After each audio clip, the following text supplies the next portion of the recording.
Surprise! So if you're tuning in, you are probably expecting to see some applique. However, plot twist. That would be drum roll. Oh. This is not an applique live. This is not the two people you were expecting to see for an applique video. They have been fired. Just kidding. Oh, I got fired. Or are they fired? Well, or wait, you were supposed to do it too. Justin is fired. But I think so. Absolutely fired. So, anyways, I am Matt Enderly with Patch Phrase, and that other direction, or I can just do this. That way is Jeff Fuller with Fuller Embroidery Works, and we are the embroidery nerds. Woo, woot, woot. So, okay, that was a good 2 minutes stalled. So what are we doing today? So the first thing I'm going to do is I'm going to pull in 3 comments. We have Cindy King, good evening. We have Barb here, good evening from North Central Minnesota. It sounds cold. Yeah, it is pretty cold, I imagine. We have Betty Jean, good evening to you all, here to learn. I did learn a lot in the class on Saturday, but I'd be lying if I say I'm still pretty intimidated by digitizing. Thanks. And we have Letty here. Hey guys, hello Letty. So I think intimidated by digitizing is something that sticks with you for a while. Yeah. You're always kind of nervous to show what you do for quite a while, and you run a lot of tests. And yeah, I think that's something I know it's something that stuck with me for quite a while, and it's still, even today, I'll get a design and I'll be like, oh man, I don't know what to do. That's where Justin comes in. That's where Justin comes in. I got his email on speed dial. Hey, need you to do this for me. Yeah. So I guess let's go over the announcements. So there's the Reggie Awards going on right now. The voting closes on the 9th, so that's 2 more days of voting left. I know that Justin's 3D Puff Pro tool and Jerry Lee's Needleys has been nominated. The Embroidery Nerd Digitizing 911 and the live that we are doing now has been nominated. I've been nominated for something or other, and another something or other. And Adam from bjjhats.com, his studio's over there. Where's yours? He's been nominated for some stuff, so definitely go and check out the nominations. Make sure that you vote and have fun voting, I guess. So we've got some more comments here. We have Barb here, says 10 inches of snow and 10 degrees out. Love it here. I think we're supposed to get snow here. I'm in Iowa, so I'm kind of close, but we don't have snow yet. We have Penny, hi, from North Carolina. We have Cindy, I tried to pretend I know how to digitize. Me too. If you can go from one point to another point with clicking your mouse, that's digitizing. That's all it is. There's only one stitch. So it's just point to point. Eric here. Good evening, folks. Hello, Eric.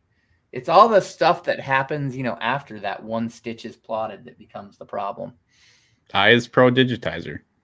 It takes 2 clicks. Well, 1 more to export, but come inbox. So Matt, go ahead and tell us what we're doing instead of applique. Okay, we are running around like headless chickens because we don't know what we're doing. Was that right? Well, I thought we had something here on the screen that we were going to do. Yeah, we do. Yeah, so cool. All right. I'll bring it up here. Let's do this. So we have Matt's computer screen up here. Yeah. And not my computer screen. So nope. Matt has a patch here that we're going to digitize live. It's pretty exciting. We have Cindy saying, oh, good. Then I have jumped to a professional digitizer like that. Yeah. If you send $5 to our offshore banking account, we'll make sure that we get you a nicely minted certificate out that shows that you're a professional digitizer. The offshore bank account is the critical keyword there. We accept Western Union too, by the way. Oh, we have Barb here. I upgraded from Hatch 2 to Wilcom Designer Studio. Now I'm relearning where everything is. I know enough to do minimal digitizing and fix files. So one of the really nice things that that I picked up when I came from Hatch over to E4.5 is that the hotkeys, all the hotkeys are the same. Which is amazing. Yep. So if you learn the hotkeys in Hatch and you learn using the hotkeys in Hatch, then they pretty much just come right over and you can utilize them. Other than that, I find it's a little bit easier to find things for me, having them all on one screen versus having to navigate sub menus to try and find stuff. That's my personal preference, though. So I would agree with that, because it's like you want to do something really quick, and in Hatch you have to go to your drop down menu, cascading menu on the side, and like click that one for lettering, and then click what you want. Then you want to go resize it. Then you gotta go to objects and edit. No, spending the money for Wilcom after Hatch was pretty cool. yeah, it was a lot easier to run after the fact, wasn't it? You're like, oh wait, this is easy now. Well, I mean, if you remember when I did start, I had the where is my? Oh yeah, duh, it's underneath this. Okay, I had all of my buttons,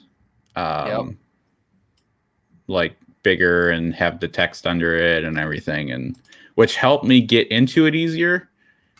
Which actually, you know what? I can probably see if I can remember how to do that again. That's what I would recommend if you are moving over, and if I can remember even where the. I think it's under setup. Yeah. And options. And you probably aren't. Yeah, you aren't going to see this. Hold on. Let me change my. I'm trying to cheat so you can only see Wilcom, and that doesn't help very well. So now it's going to get really widescreen because it's weird. Okay. Add to screen. Under the options, you can do. No, wait. There's toolbar. Show. There you go. Show and show large icons. So that'll make it look really weird and probably screw all of my formatting up. Yeah, I didn't want to do the large. That was way too big. Let's go back. And now I wait. My computer is having a little bit of a heart attack right now. It's a little slow. I don't know why. It just needs to be restarted. Probably because I haven't restarted it in like 14 days. Mine was doing the same thing. I think they're twins. Yeah, they must be. But this is what helped me a lot, is by having the name under it. So like when Jeff and Justin are like, oh yeah, instead of using this column, digitize column, you should be using column A. And it's like, well, what's the difference? They both do the same thing. To this point, I still don't know the difference. I just know that one has a red line and that one has blue. So, but this is the cool one. This is the noob. This is the pro. And column B, I don't know what that is. Column B is pretty nice when you're doing like M's and N's in your cap and stuff, because you digitize the left side and then you digitize the right side. So you digitize all of the left side, then you hit enter, and then you digitize all of the right side instead of the ladder points. Well, maybe you need to do a tutorial on how to use these fancy tools that I don't understand. Oh, fancy tools. All right, so hold on. Barb said, awesome, didn't know about the hotkeys being the same. Thanks. Yep. Eric, keyboard shortcuts for life. Absolutely. At least StreamYard isn't on AWS. Not a fun morning. Pretty happy they're backed up. That sounds like a story in and of itself that we should hear on the Take Up. And then Barb, nice. I will get the names added to the toolbar icons. Yeah, it's definitely, that makes it a little bit easier. I just fumbled around by pushing things to figure out what was going on. Yeah, I couldn't do that. I remember working with Jeff because we both, well, you bought it like a few months before I think I did. Yep. But yeah, I remember getting it and was like, I don't know how to do this. And then I had Hatch open, and then I know I sent you a file, you edited it, you sent it back to me, and I'm like, I can't open this. And you're like, you have Wilcom. I'm like, yeah, but Hatch is easier. And it's like, maybe you should just learn how to do it. But Anyways, we'll go ahead and I'm gonna throw at you the difference between column A and column B. So column A is your left point, right point, and then left point, right point, left point, right point to digitize the column. And column B, if I was to digitize the same thing, it's up, and we'll go about there, and then do the other side. And we'll go out a little bit more, and we'll call that good. And then you hit enter, and then it puts it, I guess I should change them both to satins because that's kind of annoying. But anyways, that's how you get that. And then if you hit Control H on your keyboard, then you can throw in the angle lines. That would have been nice to know that that's exactly all it did, because that patch I did yesterday was like, man, I wish I could just do it all on one side and then come back. So, well, now I know. So, I mean, it's really handy when you've got like, to me, I look at it like a lightning bolt where you come in and you jog hard like that and come in and jog hard again. Because if you did this left point, right point, it's not that easy to, like, you're going to have these points kind of overlapping when you come across. So it makes it easier for these kind of shapes to do it that way. And then, like I said, you can come in and throw in all your angle lines. Long story short, I mean, we're not going very far, Matt. We're 13 minutes in, and I don't think we've even pulled up. We've even started. Well, it was like the last digitizing live I did with Jerry Lee. I don't think there was much digitizing that got done. We were very sidetracked. Yeah. So. Well, I'll maybe watch him. You'd be like, Matt, you should use that other tool. Yeah, I know. It's like backseat driving, but backseat digitizing. Okay. So if we had two little aliens that sat like right over here and they made hilarious commentary throughout the whole thing, I think that'd be great. I wonder where they are. Like Jerry Lee said, she would be in the chats, I thought. And Justin, call her up. And Justin's not there either. Yeah, fire them both. Yeah. I didn't know they were hired anyways, but wait. None of us are paid. Oh, that's the thing. We'll get paid to do this. No hard feelings. No hard feelings. Okay. So anyways, we said we were going to digitize. Actually, we said we were going to do applique. We lied to you. Surprise. Another lie. Digitizing. So this image that is not on the screen yet, it won't be, is a mockery of this one, which is the Air Force wing that I am under.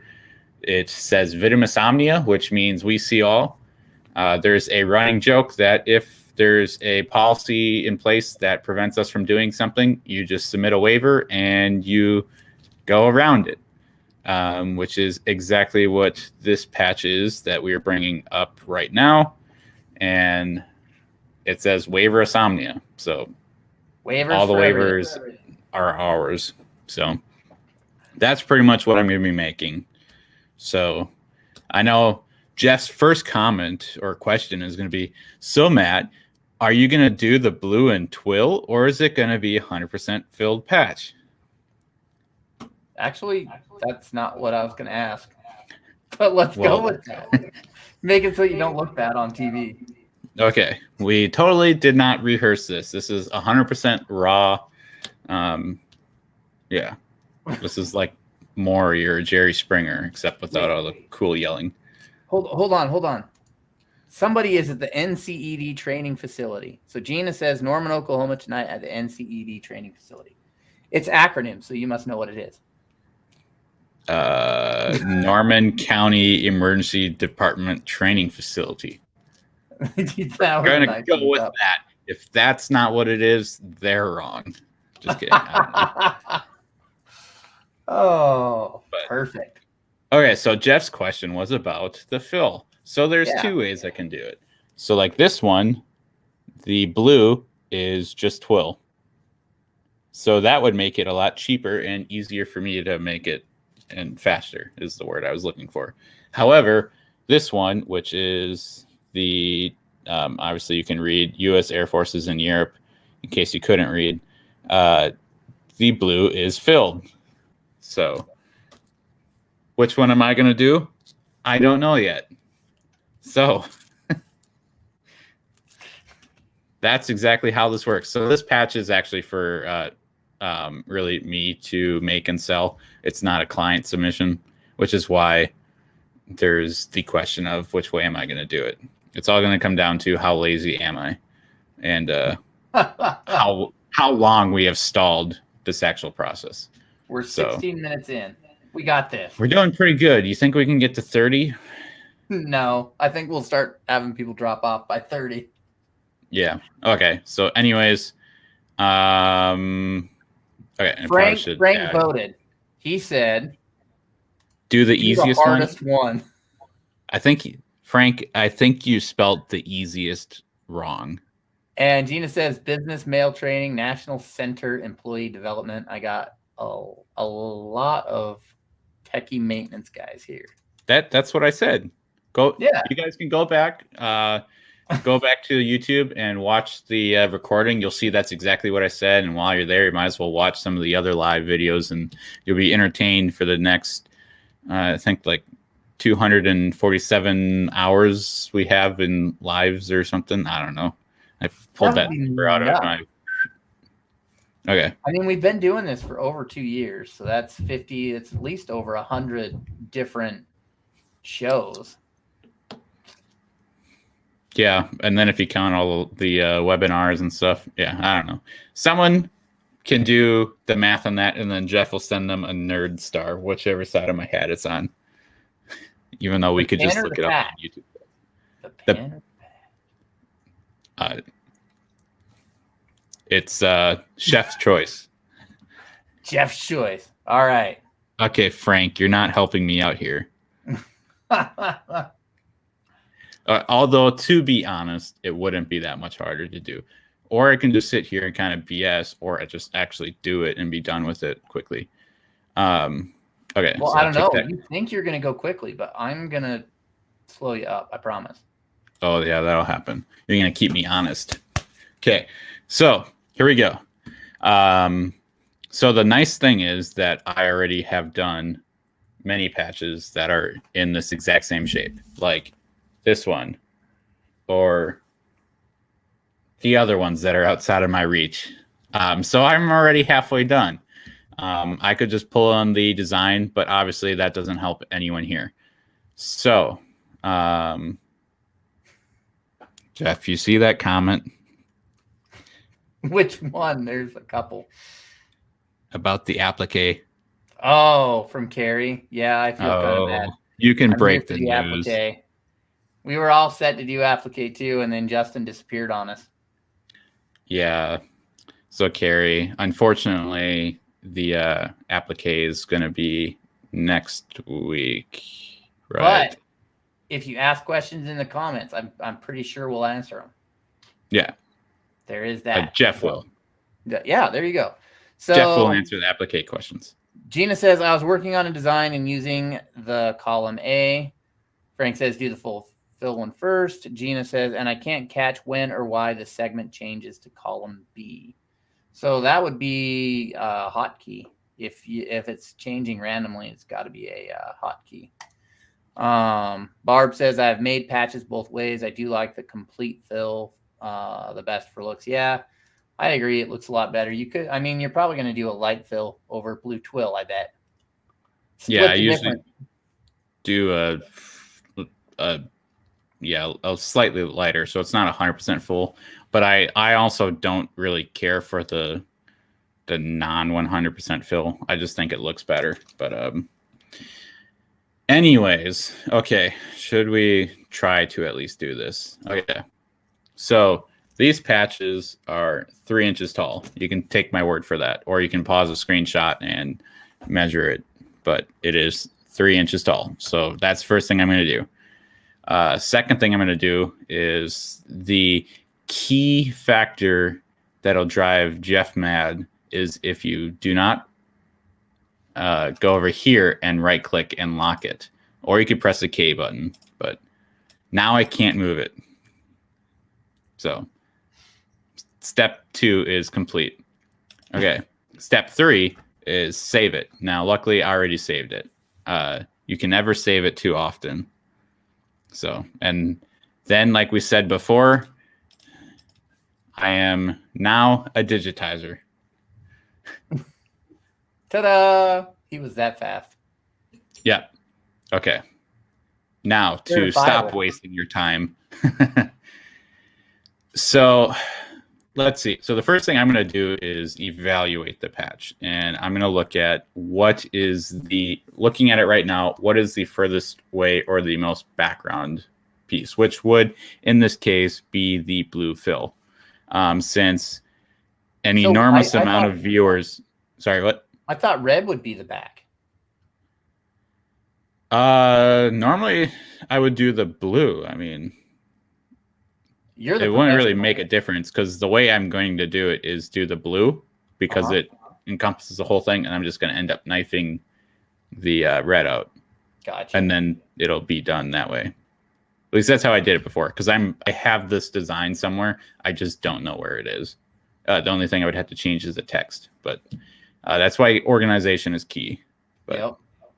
Save yourself an hour or just 22 minutes and 45 seconds. Yeah, it's like people who ask for what font it is. And I remember when I started, I would just go through and search through every single font, trying to find the one that works, even though I can probably digitize the font quicker than the hour it took to find it. Valentina says, hello. Good job, Jeff and Matt. Thank you. Hello. And then we have Cindy. That's how we know she's a certified digitizing expert. She would do blue, then red, then yellow. And that's just how you were going to do it. That's exactly the way. Do you know the way? Okay. So I am going to start with the blue. So I am not going to use the digitize column tool because that's not the right one. I'm going to use this one unless Jeff is going to tell me that I should use something else. The digitize close shape. Nope, not going to say a word. Okay, good. So I am actually going to undo that and switch to metric because machines like metric because mine's made in Japan. Not that that really matters, but so I'm looking at my border in the file right now, and it is about a 2 millimeter border. I'm typically looking at about a 2.5 for my outside satin on these type of patches because it's cut on the laser or cut by hand, depending on how many I'm doing. So I am going to increase the border. So that means that this blue fill, I'm going to go right up to this line. Pretty much what I'm trying to defeat there is the push and pull comp. Because you want to make sure that your blue would be underneath the yellow.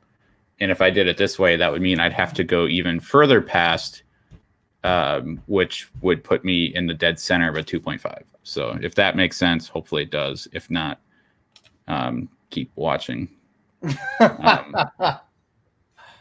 So wait, what angle are you going to put your stitches? So normally these I think are pretty much just like straight up and down. Sometimes they're slightly canted, a few degrees. Like this one is like 5 to 10 degrees off kilter or whatever. So off vertical or horizontal? Vertical. Oops, I just completely went against what I said. Okay, so I'm going to start right there. I zoom in and zoom out a lot, so I apologize. I wish I could just lock it, but that's how I move around on screen. Instead of using keyboard or whatever, which I will try to do it like this because it makes everyone sick when you're watching it live. So Cindy says, I know someone that sells ready-made borders. Makes life a little easier. Yeah, but Letty says that's a few degrees off kilter. Hey, don't be making fun of my Wisconsin education or lack thereof. Oh boy. Yeah, so the ready-made patch borders, they do exist. However, I was the one that made that ready-made patch border for this shape, right? I don't think we ever put that one out on the internet. Yeah, we never did. Or I mean, you never did. I sent it to you. Yeah, I have it. It's in my collection, because I believe it or not, I have a ton that aren't out on the internet, and it's funny because the biggest struggle I have with putting them out there is I don't know how to bundle them. Yeah, it costs too little per design to actually make it worthwhile.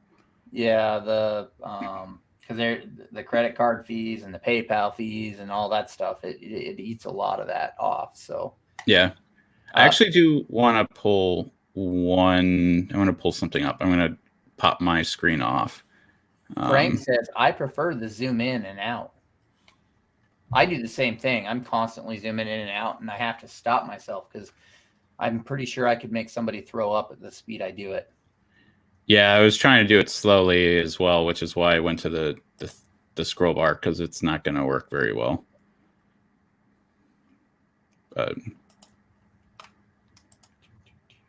Let's see. Okay, so why is this not working? Is there a problem? Okay, good. Okay, so I have to switch my screen. Yeah, you guys can't see what I was doing because I never showed you. Yep. Here we go. What am I doing? Oh, that's the fancy stuff.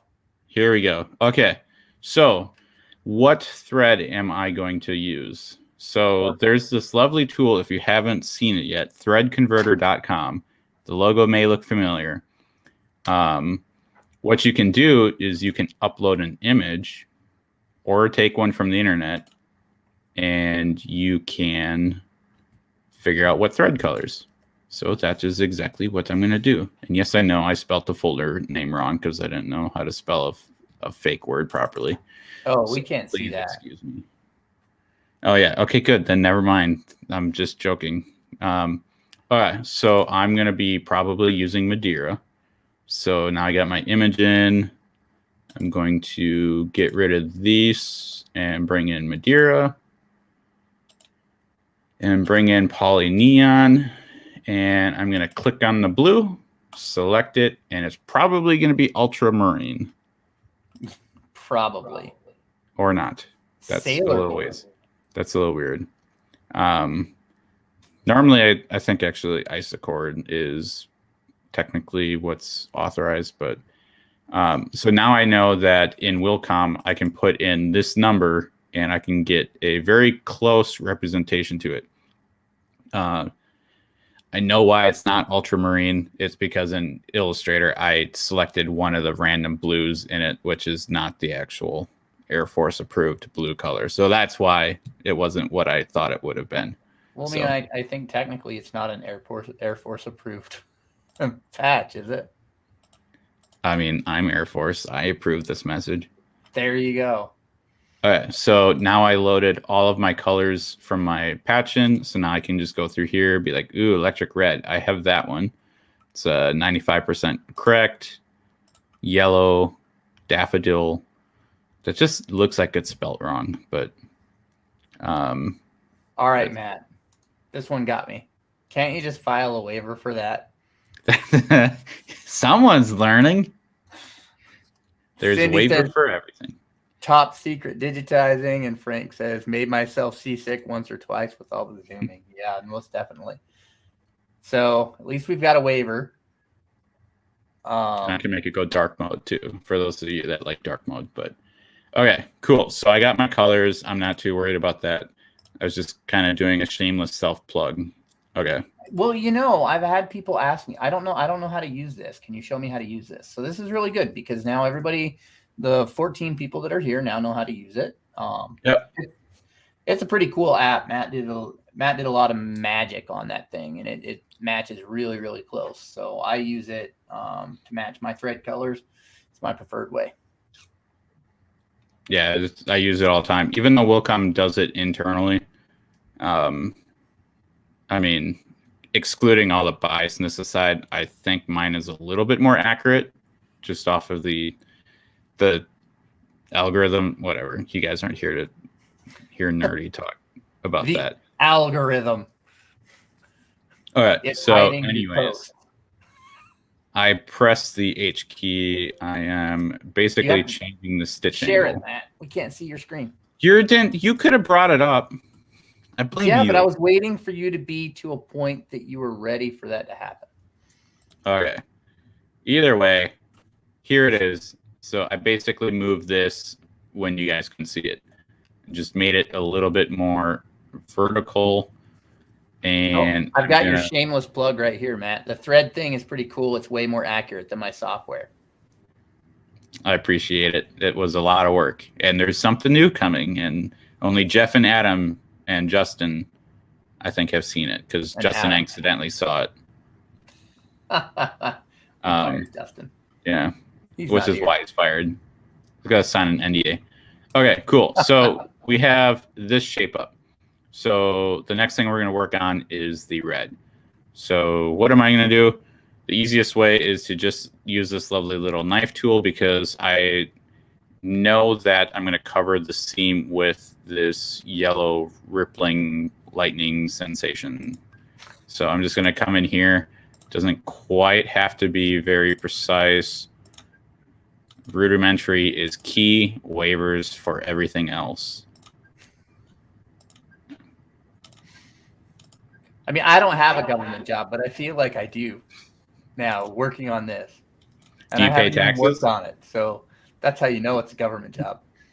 And if you pay taxes, then you're working for the government, I think. There you go. We pay taxes. Oh, no, I'm just kidding. The IRS, I sent you a friend request. The IRS would like to know your location. There's so many memes. And once we're done with this, okay, pop, bam. So now I have a question. Why did you knife it 2 times instead of just 1? Because I like to do it in multiple strokes because if I screw up, and then I only have to redo 1/2 of it. Ah. Speaking from experience. And see there, I clicked the wrong button and did both of them. Bam, I'm done. That looks pretty good. $5, please. Okay. So the thing I hate about this patch is that the yellow waves are not symmetrical and they are not the same. They are thinner on one side and increased width on the other. So I don't like that. It bugs me. But hey, I didn't design it. It was designed a while ago. So this is when Jeff is like, oh, what tool are you going to use, Matt? And Jeff would be like, oh, you should totally use column B because that would make it the easiest, right? I would totally say that. I'm going to go with... We need to ask Justin about his tool, but he's not here. I'm pretty sure we got a banner for that somewhere. I could go column C and just run 2 different columns. I could do a fill. There's there you go. Perfect. That's what we have you here for. This is the thing about the software. So I'm using Wilcom. I also have what you can't see my start menu, but I have Hatch. I have Embrilliance on here. I also have some Floriani Stitch, Sketch and Stitch or whatever. He came just to promote his tool. Oh, there you go. He should have to pay for that promotion plug. And we have Mashid. Hello. How are you? Okay. I'm done now. I caught up on comments. You're like super side derailing me or whatever.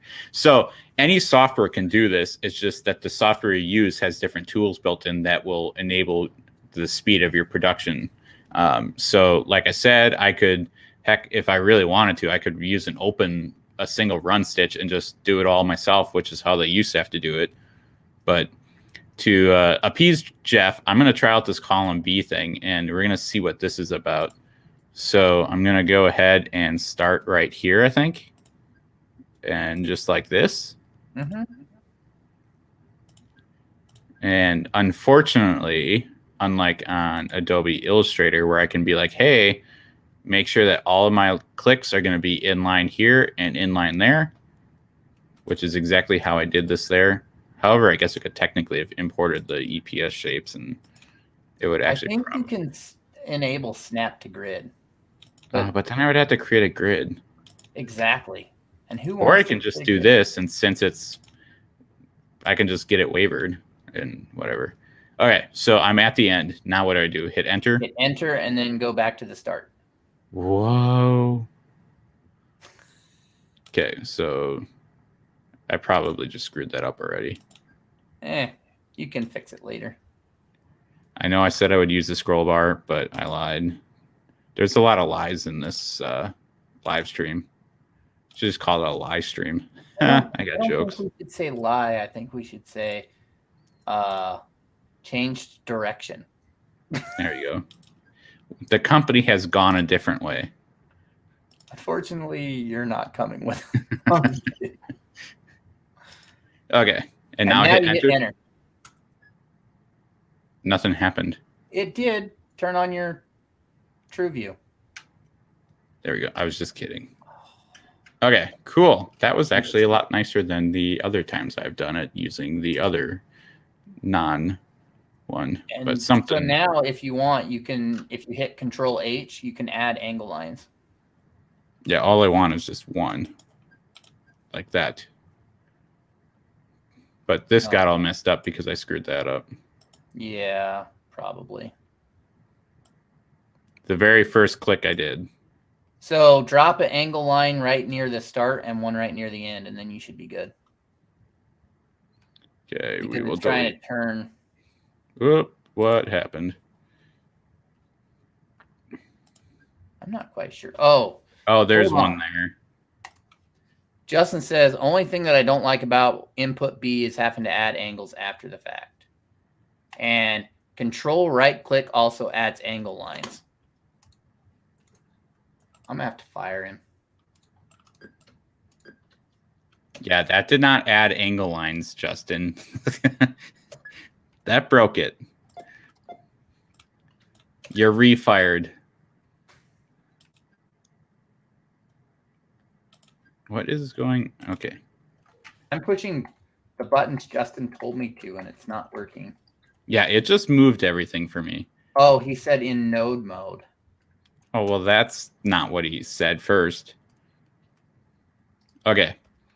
So that one is done. And I'm going to look at my underlay. Gina said, hilarious live stream. Justin's giving us misinformation. And then he corrected the correct information. We need our independent fact checkers. Yeah. The independent fact checkers to decide this is partially true. You have to be in node mode. So this is not very wide. I don't know about what Jeff thinks, but I feel like I can't see what it's what it's saying. How wide? Oh, you can't? Oh. No. Well, oh, okay. Well, that sucks. Well, you know what? You can just tell me. It's about. Okay. I will do that just because you asked. Okay, so it is, well, now it's not showing me. Oh, okay, there it is, 2.4. So not an edge run. Center run. Why are you being so quiet? You're supposed to mock me. I'm waiting for you to determine which underlay you're going to use so that I can mock you. You're going to mock me regardless. You know what? No underlay. Just get rid of it. No, we don't need it. No stinking underlay. Well, it's just extra stitches. Then I got to charge my customer more. If you're running an edge run underlay underneath the fills, then the upper satin's going to bite on top of that edge, and so now you've already got the underlay for that. But it depends on how much it pulls in. So let's see. Where is my right butt up against each other? No, they don't. Yeah, so it looks like you're gonna have. You could throw down an underlay if you want. At 2 millimeters, I'd put down an edge run, but I wouldn't do like a zigzag. Yeah, one thing because I think that would. Whoop, that's wrong shape. Because that's a lot of stitches right there. Oh, so Cindy says, are you talking about the underlay on the yellow tatami? So that should be a satin. Yeah, it was a tatami earlier. Yep. So it's a satin, and that's what we're discussing because I don't think Matt's looked at the underlay on the other stuff yet. No, I did not. Yeah, that was the least of my. 18 more minutes, Matt. So that's perfect. That's about a new record. Can I do a live, please? Max says, no, you're not allowed to finish. Exactly. Yeah, now he's whining. All right, so now I'm going to make a run stitch. Run down to here. Okay, and then select this one. Or not. So now I have a question. Is the top squiggly the same as the bottom squiggly, or did they not do that? It will be. But is it supposed to be? Or is there It is. It's only different because of the border here. Because the border is pulled apart. So I'm just going to simply do this. So Justin says it's a Tatanka. A Tonka? Yeah, I think we're talking about toy trucks now. And Sydney says, are you laying all the colors on top of each other? I would think that tatami to cover the colors underneath. So he's doing the red and the blue are in fills, and the yellow is a satin, and you are stacking the satin on top of the red and the blue fills, correct? Yes, it is stacked. So there is no because I knifed it, there's no split in between them or like a gap or anything. It's just they're butting up, and then yellow covers the just hides the ugliness. Can you stop chewing on your tail? Yeah, that's a live stream. Don't chew your tail. Okay, so save again. You never know when Wilcom's going to crash. Okay, so another thing I wish it like acts really slow and then it crashes. Yeah, and then you realize you didn't save forever. Yep. What I wish you could do, correct me if this exists, is I could do my outs. I guess I could offset. Yeah, I guess I could do that as I was. Let me just do. Okay, so I'm going to do the yellow border just to kind of show you another tool that's really nice. So because this is the outside border, I want it to be even, symmetrical, and everything. So the way I like to do this is I'm going to do half of the design, mirror it, and then I merge it. And then I know that it is mirrored, it's equal, it'll look good. Otherwise, to someone like me, I will notice that the patch is not being sewn out straight. And customers will not, but garbage in, garbage out. You know, it's funny because this is how I find out a lot of art is not symmetrical, is I try to do one side and then mirror it, and it's like, oh. Yep, and it is the worst. So Cindy says, okay, so then I guess no colors showing through. Right. So the yellow should cover the blue and not really show through. You might get a little bit, I guess, depending on science. I haven't had an issue really with it. Yeah. Especially if you increase the density of or you make sure that you have a good density on the satin. Yeah, I have not had an issue with it. Yeah, or the stitching. I mean, the only other time you would have a big issue that would make it look jagged is if the stitch angle is 90 degrees to it or parallel to it, because then it would kind of sink in a little bit and you get a jagged edge. Or if it was perpendicular to it, then it would grab a thread and pull a little gap, which I guess wouldn't matter as long as you're on top of blue twill. But yeah.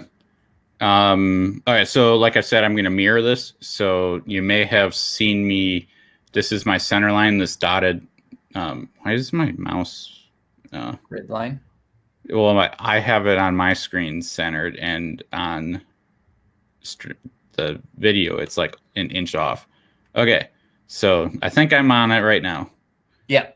So this is my center line, and you can see I overhang it quite a bit. By quite a bit, I mean like literally 2 stitches. And the reason for that is because when I mirror it, I want to make sure that this object overlaps the other one in entirety. So I'm going to select that one, duplicate it, Control D duplicates it for your keyboard wizards. And then I'm going to mirror it. And then I'm going to remove the negative sign so that it flips to the opposite side. And then I can select both of these. And what I'm looking for is that I see two lines. It goes all the way down. And now I can come over here and weld them together. So I have a question, Matt. Why would you not mirror by reference line? Because I like just doing it this way. Okay. Throw popcorn at Jeff. Okay, let's do your way. Mirror by reference line, which is what? This one? Well, you have to duplicate it first. Well, you didn't say that. It mirrors it based off the line. So that one, it takes my precise, it looks like. So if I do it right here, yeah, it's gonna jump it way off. Mm-hmm. So if I know that my art is symmetrical and I duplicate this and then flip it, I know that it has to be at positive 14.79. So I don't even have to try to get it on absolute zero, which is infinitely impossible. So now I know that it is exactly perfect. Justin says, Jeff yells at me when I don't use reference line too. I just proved why the reference line is worse than the backspace button. All right. So Cindy asks, are the breaks in the solid red and solid blue the start stops in the middle parts of the design, or your start stops on the ends and or edges on the red and the blue? Yeah. So I did not actually pass that out, and I just looked at that too. And there's actually, let me, you know what, get rid of this. Hide. No one loves you, yellow. Okay, go away. So we have these two here. I'm just going to quickly do this. So probably what I would do, and that's just because I don't really have a preference, is I usually start on one side and just kind of end on the other and then run down into the next. I don't typically start in the middle. And I also, for patches, try to do center up, because how I have it on my sash frame when I use my Happy is I do all of my patches repeated on a row first, and then I move up to the next row, do that all, and then keep doing it that way. So I'm trying to like spread the fabric to the stabilizer the same way that I'm going to be doing my patches. So I try to do the base layer, which is my most commonly, I have a solid fill that covers the entire patch. Like, for example, this, let me, click this button right here. So this patch, I did the spice brown. So the brown, obviously, first. And that's what I did to kind of secure the thread and everything. So that's probably what I would do with the blue, is I'd start with the bottom, then go up.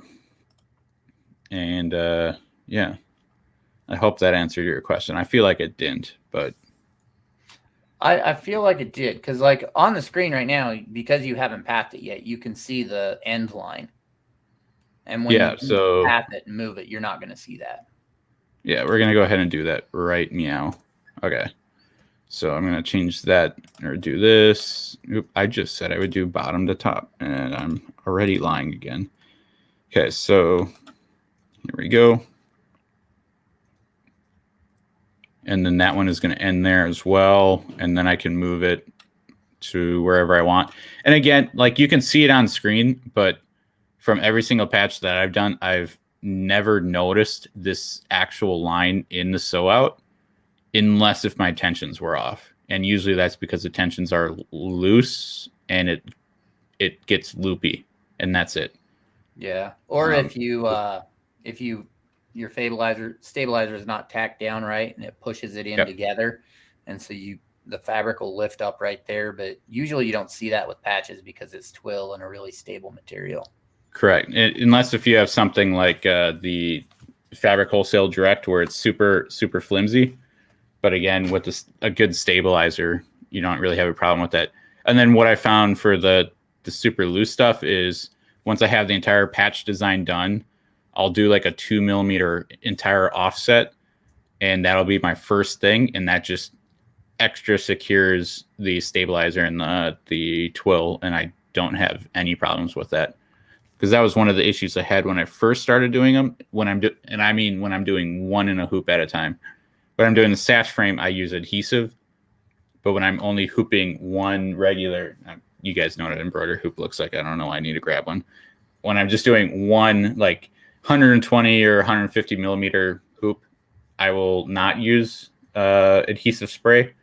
I just lay it on there, and then I do a outside border just to kind of secure it. But there you go. Cool. And then, yeah, so blue is pathed. Red doesn't need pathing because there's only one. And we're going to go ahead and unhide yellow. Okay. So like I said, down here, it looks a little ugly.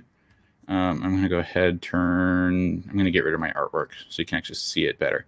So because I deliberately did an extra segment, so this is the one I wanted. You can see that my center line is a little off, but there you go. Good enough. Good enough for government work. So now I can go ahead and delete these two. There's a waiver for that. Yeah, there's a waiver for everything. So I'm going to pull up Cindy's comment here. She goes, I was thinking too, it doesn't really matter on a patch, but on a flat garment, it tends to bunch up in the middle area or area it comes and meets each other. And yeah, you see that a little bit more in garments, which is why a lot of people do a tatami underlay first, and then they'll come back over the top of it with like an edge run and then the fill. I feel like you could do it kind of like how you do the Madeira film, where you do like 100% embroidery on it, where you do a very light tatami, like a 4mm or whatever. Pretty much. Can I please not? I'll pet you later. Who's more distracting, me or Matt? I don't know. You don't have these two little puppy dog eyes looking at you. I don't need the two little puppy dog eyes looking at me. I already know what they look like. Oh, yeah. So, lost train of thought. So you were editing the shape on the overlap. Okay, yeah. So I fixed the bottom. I got it to an actual point now. You can see it has a very noticeable, better looking point. And then if I come up here, because it is also, there's usually two extra pieces here, and I just get rid of them nodes. The least amount of nodes you have, the better it is. So, why? Just because, well, if I have one right here and it's off a little bit, I could get rid of that bend right there. Plus, it often tries to put a needle penetration right there. Like you can see, if I get rid of that, there's a short little stitch there. And when you have a lot of them, it adds up pretty quick. Like your 190,000 stitches you did off of one bobbin. Yeah. So I'm just going to remember that. Yeah, that was nuts. So I'm just going to delete that because what is a line? It's between 2 points. So I know that this is a straight between that one and that one. So we're good. Nothing to worry about. All right. So if you remember at the beginning of the live, somewhere plus or minus 15 minutes, I said that I'm going to do a 2.5mm satin. So unfortunately, I don't think that there is a tool or a setting where I can offset it. Yeah, there is. There is? Yeah. Offset the satin? Yeah. How do I do that? So right there where it says column C, under the width, it says offset.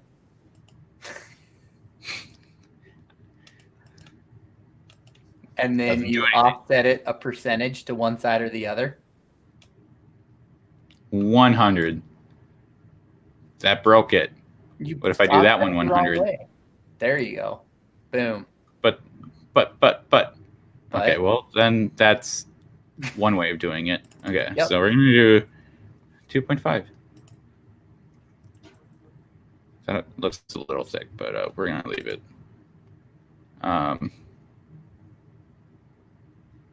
You know what? I'm not going to leave it. We're going to go 2. We'll just see what 2 looks like.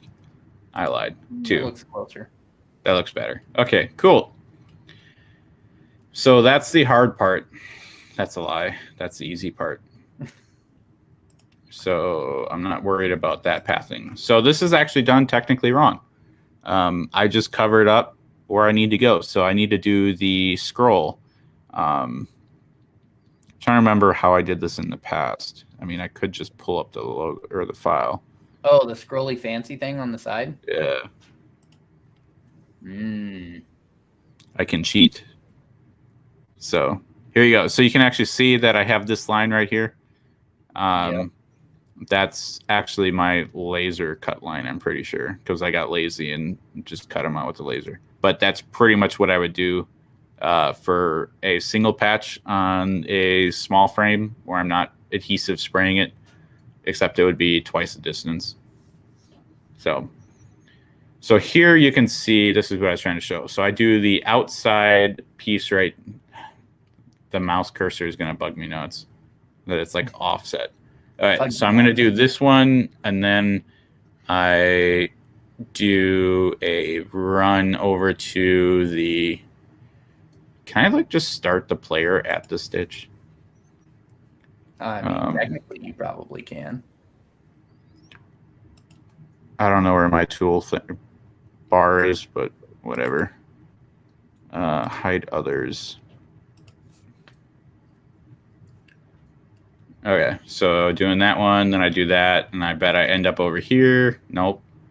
Never mind, I go over there, and then I run over here to this one. Oh, I must start with that one. Ta-da! Oh. Yeah. So that one to that, then run stitch all the way around town, then do that. And then up here lies over here. I think you should just copy and paste the whole border. Boom. Bam. You're going to allow me to cheat like that? Well, I mean, I think you could get away with it. I won't tell anybody that's watching right now. I won't tell anybody. I agree. You know what? Because it's about using what you got. So I already did the work, but I mean, you pretty much saw that. So I'm going to go ahead. You know what? Just YOLO. And bam. Okay, excitement. Pop it like it's hot. I'm going to go ahead and use the actual gold because I like that color better. All right, so there we go. And that's another key thing to know is if you already did a design that looks similar or looks exactly the same because it's exactly the same border, go ahead and use it. Why do the work twice? As long as you understand how to do it, good. So in that regard, the fill is the next part. So again, on here, I'm pretty sure I just did one solid fill. I don't know why I would do it otherwise. Yeah, it's just one fill. Yeah. So you could watch me draw it, or I can just cheat again because we're all lazy, all inherently lazy. Gonna move that up. Done it once. Again, so, yeah. Hold on, you got a question. Okay, crack them knuckles. Boycott says cheat. I like to call it creative winning. And Cindy says, since you already have it made, why reinvent the wheel? Exactly. And then Speaking of it, in that yellow zigzag, one of the yellow lines is thinner than the other ones. I am going to guess you mean, let's see. Just probably mad because I used the wrong tool. You're talking how this is thinner than this. You know what? I'm just gonna. I think that's I'm a slave to the art type deal at the moment. Yeah. So the green is thicker than the red one, and that is intentional. That's how they designed it. I'm guessing that's what you mean by that. I would think so too. Yeah, because I have, you know what? This one is actually ironic because it is corrected. However, I got the artwork directly from the official directory of Air Force patches and emblems. So he says, ding, ding, ding, you would be correct. So everything apparently is waivable. So this is the approved version from it's technically the Army's, the Institute of Heraldry or whatever. Yeah.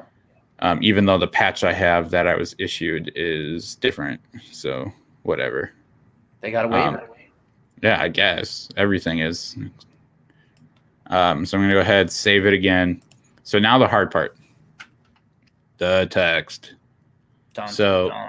One would be like, oh, that can't be too hard. You know what? Let's just type in waiver us. Holy crap, Nia. And then I'm going to go like this. And then I'm going to go, oh, I need a weird shape. So I'm going to do any shape. I'm going to find the center line, drop it right about there. Get my width tool. It's going to be a 5.35. That can't be too hard to do. So 5 point. I don't know why I'm putting so much emphasis into this when this isn't going to work right. And do, whoa, what is going on? And then bring this down because I have done this before and we're just going to call that good. And make it black so you can actually read it. Okay, so that obviously does not look right. I'd give that a fair assessment. This part is not waiverable, and obviously I could actually make it look better if I added some curves and stuff to match it. However, the text doesn't flow as well as it does in this design. And in Adobe Illustrator, there's an actual setting that you can use to turn all the letters a certain direction, which is exactly what I did. I made it so that they all, instead of going perpendicular to the line that they're on, that they all go 90 degrees no matter what. So, and as far as I'm aware, unless Jeff is going to call me an idiot, there is not a tool for that in Wilcom. Not that I'm aware of. So then the next thing I could do is, I could just modify these letters. I could break it apart and just play around with them until I get them to work. Which we can try that because no one's holding you guys hostage here. And why are there private chats? Oh. Why are there private chats? That sounds like just a thing to ask. Okay, so break apart. So that's this little tool right here. So now I have two words. Cool. However, it's not even the right font, so I don't know why I even did that. So if I show this, and just to make this easier, we are going to hide the white. This is another thing with Hatch that I miss is you can right-click on an object and you can hide it right there in the context menu. In E4, you have to go over here, and I don't think there is a key to hide it other than G. I've accidentally done it before. There's G, but that's G ungenerates your stitches. Oh. Well, so that's not it. So again, here I can do this, but no matter how much I do, it's not going to work. The only other way I can do is break the letter down even further and completely destroy the letter. It just doesn't work like that. So unfortunately, it's almost easier for me to just completely do this lettering by hand. So that's where we're at. So yay me. Yeah. So Jeff is going to be freaking out because I'm going to use the column A tool. You know what? For his sanity check, we're going to use the column B. So we're just going to follow around the S just because I'm more curious about this tool now that I kind of know how to use it, which I'm sure all Jeff did was look at the user manual. Because I read manuals. I don't know if that's sarcastic or not. Cindy asks, even if you break it apart, how do you get the right angle?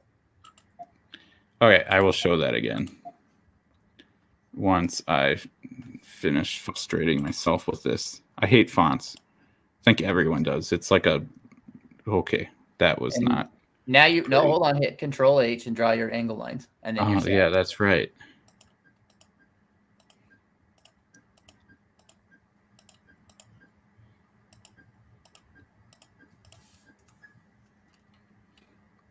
Beautiful. Now I'll maybe make it a satin. Yeah, and then I'll have to fix the shape to make it look more appealing. But okay, so we're gonna go here and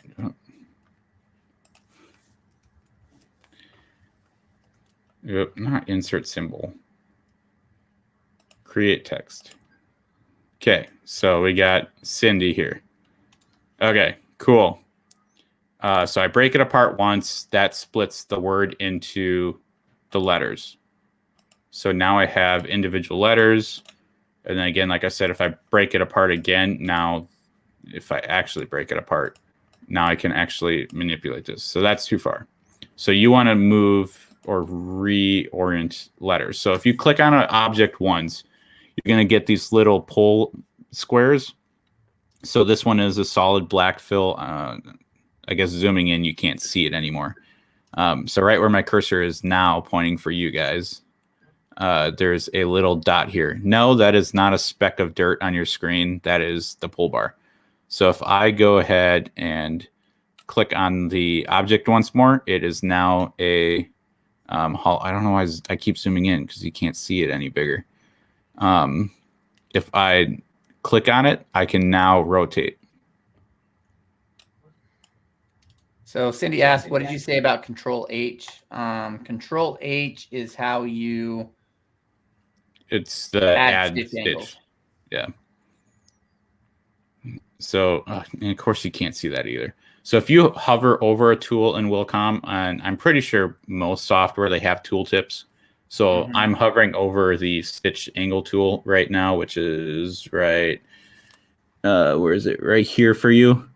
And it's, I got to actually read what it says though. It says stitch angles, Control H. So it tells you what the keyboard command is for it. So I got one for you, Matt. You ready? Select something, just one thing, and hit Shift S. What? You just hit everything but the object you had selected. Now, how do I undo that? Hit the Escape key and then hit Shift S again. What? Mind blown. I bet I'll forget that. I bet you will too. All right, so we are at an hour and 10 minutes, and we have quite a few people watching. So first off, thanks for watching. We're not done yet. Like I said, you guys can leave whenever you want. You're not being held hostage yet. Yeah, so hopefully sticking around, you'll learn something. There's already a few things I've learned, and I'm by no means an expert. I don't think any of us really are. No. But that's how we learn best, is by doing things like this where we make fun of each other, I guess. Okay, so I'm going to fix this S, even though it's very minuscule and you probably wouldn't notice it. It just bothers me. Well, I mean, you bump the nodes a little bit and it changes your stitch generation. Gives it a completely different look with a little wiggle of a node. Yep. We're going to bring that one back out. And so I'm going to make this try to not be so dramatic back in the center.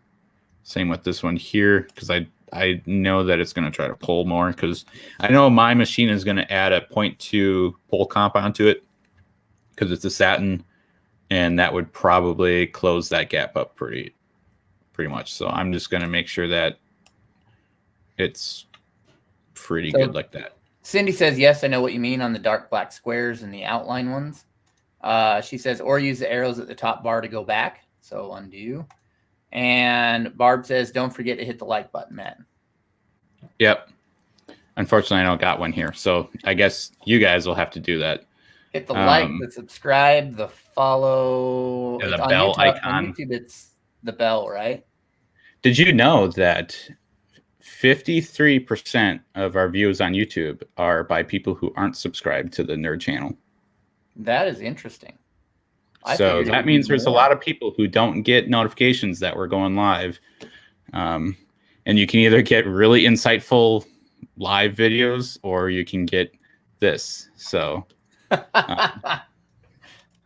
I'm just kidding. I hope there's actual weight to this, because I mean, we put a lot of time into this, and I could be doing patches, but this is fun.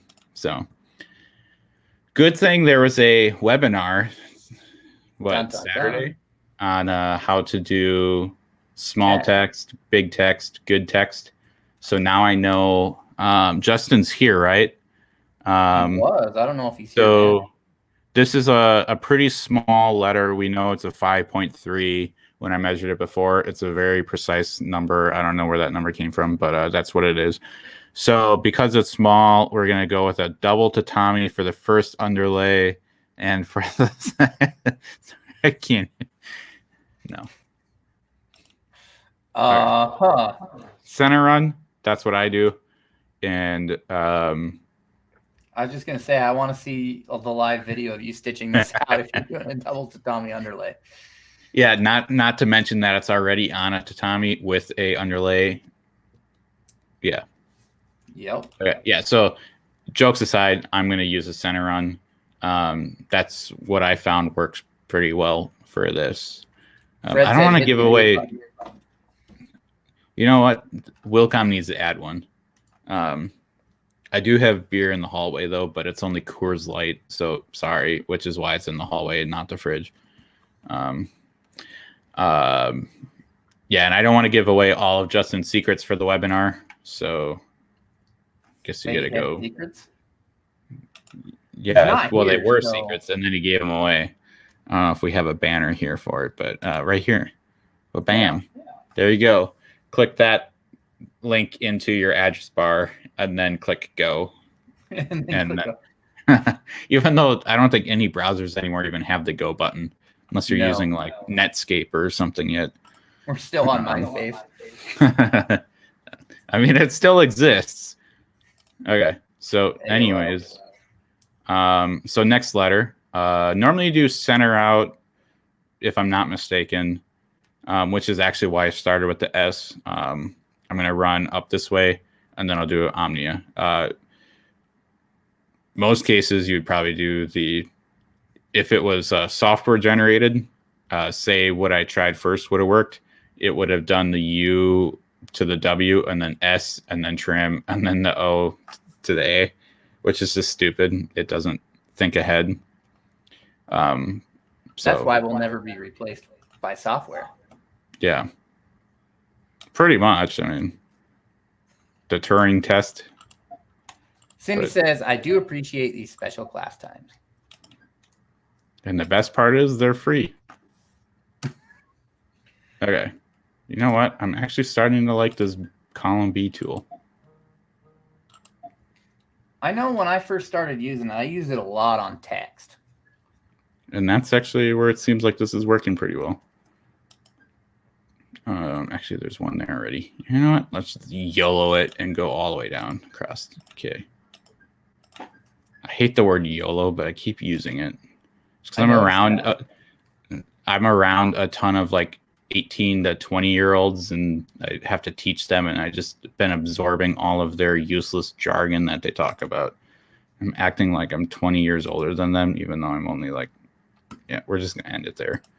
Okay, center on, get rid of that. Okay, cool. So I already have the pathing going. So that's cool.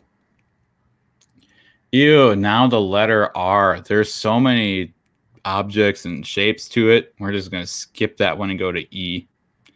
Just kidding. Wait, what? All right, so R. R.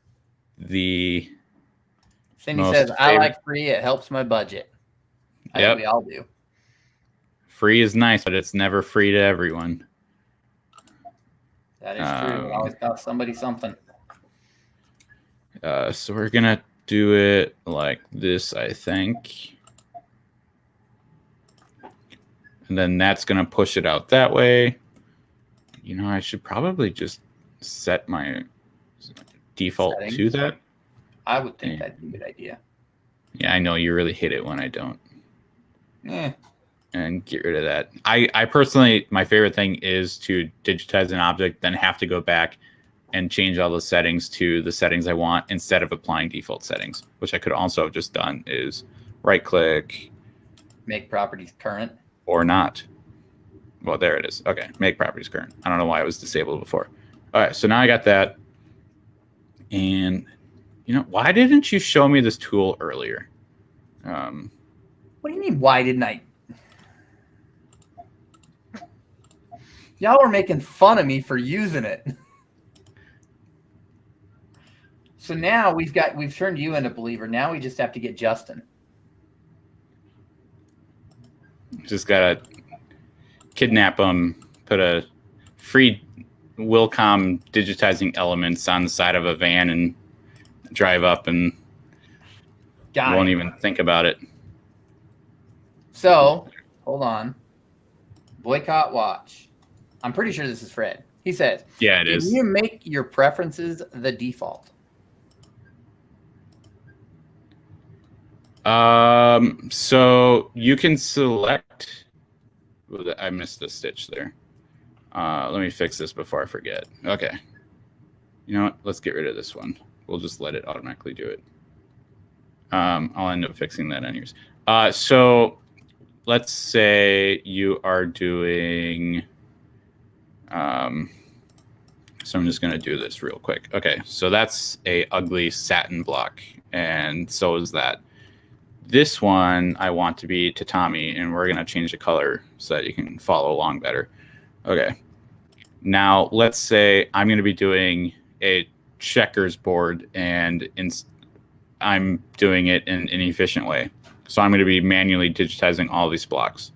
So if I go ahead and I select a black one, do it again, it's a satin. Okay, well, that's annoying.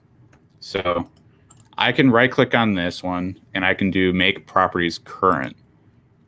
So now I can also click on this guy, and theoretically, if I apply current properties, it made it match. So now if I go like this again and I do the white one next and do that, see how it matches? That's what you can kind of use it for. And if you're doing a lot of like borders and stuff, like that's where I use it a lot. Like I'm switching between run lines to run to a different spot or the actual satin border. Yeah, that's what I use it for. I mean, you can also add favorites, so you can switch things back and forth based on. Yeah, you can do that too. You can make favorite styles. I don't know how to actually set them, so I don't ever do that because then I would forget which one I would actually want. I don't know what any of these are, but that's probably not what I want. But they're all whatever. better. So that's kind of what that is for, if that makes sense. Does to me. So now for this, I don't really like that angle being like that. So I'm just going to try to smidgen it up a little bit. Just got to fib it. There we go. Okay, so that looks pretty good. And I know that there should be an underlay center on, and I'm going to probably play with the densities because I'm sure it's a 0.3. Yeah. So I'm actually, you know what? Let's do that right now. So I'm going to select all of this text and change my spacing. Because I used to use... Oh, we lost Jeff. Shame. He almost got by without me even noticing, but he's in the wrong spot now. Apparently, if you hit the Control R key on your keyboard and you've got the wrong window selected, you disappear from the live. It's amazing. Shame.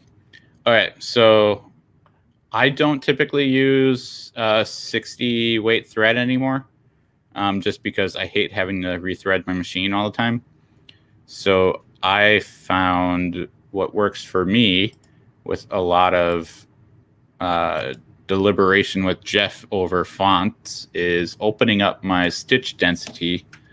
And I found that a 0.5 kind of works pretty well for what I'm looking for with my 40 weight thread on something this size. And it seems to do a pretty good job.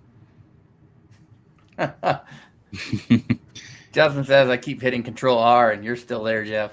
Perfect. I'm pretty sure it's Alt F4 actually to get rid of Jeff. Control Alt Delete. You know, Control Alt Delete doesn't have as much gravity as it used to. Like back in Windows 98, I believe if you did it twice, it would restart your computer. Yeah. Now it's not anywhere near as fun. Man, kids these days don't even know what that is. Or this. They're like Windows. They had Windows in 98. Or this one here. Windows 3.1. Anyways. Okay. So let's see. Does anyone have any like actual questions that aren't related to digitizing? We're doing a digitizing show, so please ask your questions that aren't digitizing related. Yeah, I mean, or any questions in general, because all that's really left here is for me to finish the text. So, I mean, if you got any other questions or whatever, you have a few of us here who are willing to try to answer them or give you ideas. How are you going to price this? You said you're how am I going to price this? Right? Yeah, how are you going to price I already sold them for $8. Oh. Well, I didn't think you'd sold them yet. No. So this idea came up today at work. Someone approached me and was like, you know what patch you should make? Waiver Insomnia. I'm like, okay, cool. That sounds good. He didn't even have to tell me what it was about. Like, I got it. I got you. And he's like, how much would that cost? And I'm like, $8. There's no critical math thinking. It's just, I know my clientele and I know that they will pay $8 for pretty much any patch. Anywhere from like 8 to 12, 14 is kind of a number that sounds like it's a lot of money. But I know my clientele pretty well, is what I'm trying to say. So hopefully they're not watching. But in that case, I gave them the low end of the spectrum there. So there you go. So here we go. Barb says, I started in DOS, so I am dating myself. I did too. I know what that is. I'm not that young. Any question? What's your favorite beer? Go ahead, Matt. My favorite beer? Well, I am a Wisconsin boy, so I think it's in my blood to say Spotted Cow. It is good, but... And I don't drink, so... I don't drink nearly as much as I used to, which sounds like I'm an alcoholic, but I would maybe have like one a night, but now it just doesn't work very well, so I just don't really, like once a week. Cindy says, what's for supper? I had a turkey sandwich. Oh, I made chicken, and you put like cinnamon on it. Throw that in the Instant Pot with some chicken broth. And then the little baby potato thingers, and just put that in there. Super lazy, super easy. Did that. So it was leftovers today. The baby potato thingers. Love it. I don't know. I mean, they're just potatoes, but they're baby ones. Letty says she started with punch cards. Yeah, I never used punch cards, but... I have not either. I have seen one of the old hard drives that it looks like a record that actually has a spindle that you can see. I saw one of those. That was pretty cool. But Cindy says $13.99. I like it. And Fred, I joke more about beer than I actually drink also. Yeah. Ironically, my wife, she because we're prepping stuff. She's like, I'm gonna pour down the drain all this 3-year-old beer. So now our kitchen smells like 3-year-old beer. You didn't like rinse it while you're going down? Well, Matt, let's be realistic here. Do you think we would do something like that? I mean, we should have, but do you think we did it? Would the correct answer be yes or no? No. So, whoa, I clicked buttons here. Boycott says Letty PDP8. And Cindy says cinnamon on your chicken. Yeah, so that was kind of an experiment. So I was following a recipe, and then it said to put some spice in it, and needless to say, the holes on the spice container were a little bit larger than I intended, and it went from chicken color to green color. So I'm like, you know what? I need to do something to offset this. No, it wasn't cumin, but either way, I put way too much of something else in it, and I could smell it was going to be a little overpowering. I'm like, you know what? Smells good and tastes good? Cinnamon. So I put a lot of cinnamon on it, and then the wife was like, this is the best chicken I've ever had. And I'm like, okay. Cool. And then she's like, you got to make this again. And so now I made it again. You were like, I don't know if I can. That was just a lot of random stuff. Yeah, I mean, that's how I make all my turkeys for Thanksgiving. So I have a recipe recipe just for temperatures and like food safety and make it look official. But then I just throw in whatever I have, which does not mean I am a cook or a chef or anything. It just means that I get lucky and people sometimes like it.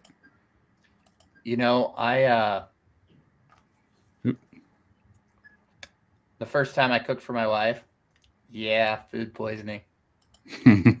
Starting out right. Yeah, this is what you have to expect. I tried to do honey glazed salmon, and we ended up with food poisoning, both of us.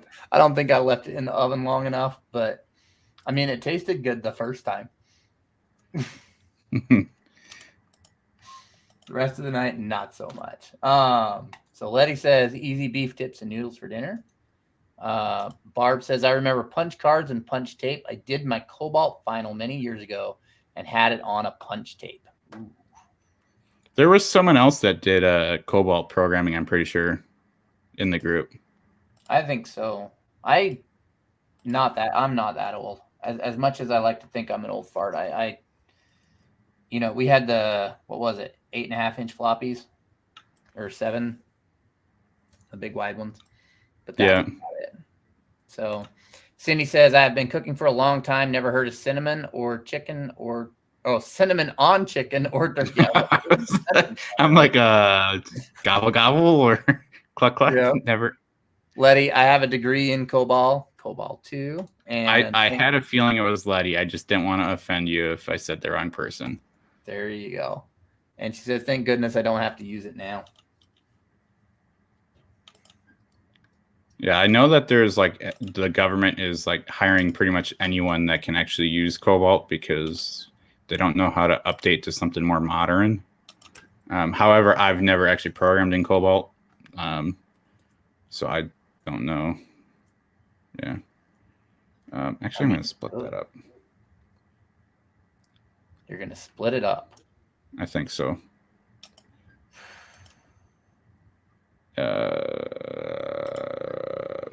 Yeah, we're going to try that.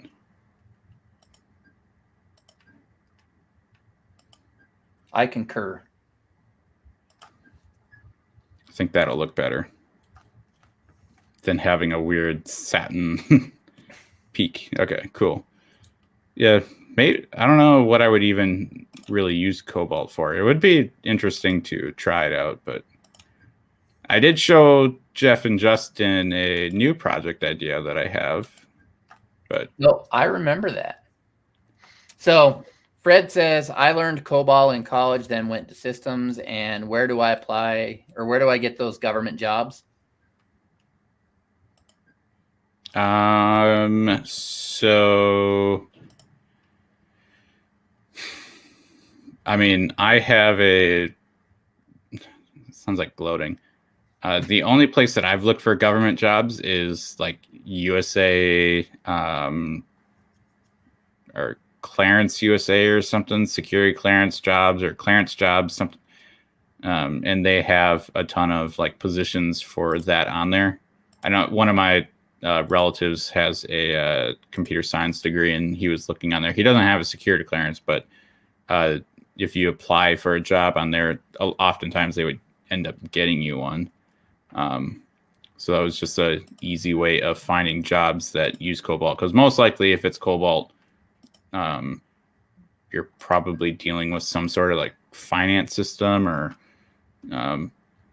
command and control or something old like that. I'm pretty sure. Again, shows me how little I know about Cobalt. So Letty says, literally all over, they're easily a 6-figure starting salary. And Barb says, same here. Boycott Watch only had it in college, then moved to IT network and management and network security. I remember glossing over it, and I think it was just like this exists type thing when I was in school getting my degree. Yeah. But they didn't go into any of it. Yeah, I mean, I never went to school or anything for programming. It's just something that You did your SAT a little wonky there, Matt. Yeah, I picked the wrong tool. We'll just do it this way. You should have asked Justin about his tool, then you could have picked the right one. Yeah, if he only had like a cheat sheet of which tools to use, yeah.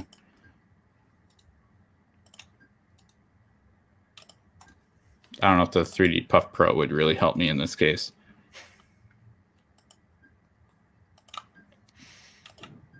We're not distracting Matt at all. No, I'm actually moving along pretty quick. I know. I'm pretty proud of your progress here. It all looks connected. Yeah. Okay, let's go ahead and make it black. That looks pretty good. Good enough for government work. Okay, so now the racetrack. Now which tool is Jeff going to want me to do? I don't know. Which tool are you going to use? Definitely this one. So Letty tells us that she's sitting here trying to digitize an in-the-hoop design for a GNOME gift card holder. That sounds pretty cool. Yeah, I'm not a huge fan of in-the-hoop designs. I've done them, but it takes a lot of my brain power, and I don't like to use my brain power. Letty says, you guys have helped me quite a bit. Awesome. We're happy that we could help. You know, I think one of the best softwares that would help the most for in the hoop designs, if they could actually implement it, is the Brilliance with the 3D rendering and all that. If they could do that in there. I know I'm totally dumping a lot on the Brian, but like 3D design embroidery and then like click a button and it flattens it out. That would be awesome. You're welcome, Brian.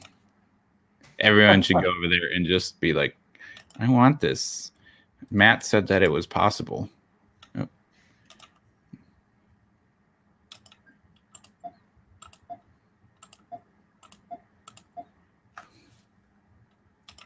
Okay. Why is there another private chat? I don't know. We're not private here. Where are you getting private chats from? I don't know. It says private chat. Oh.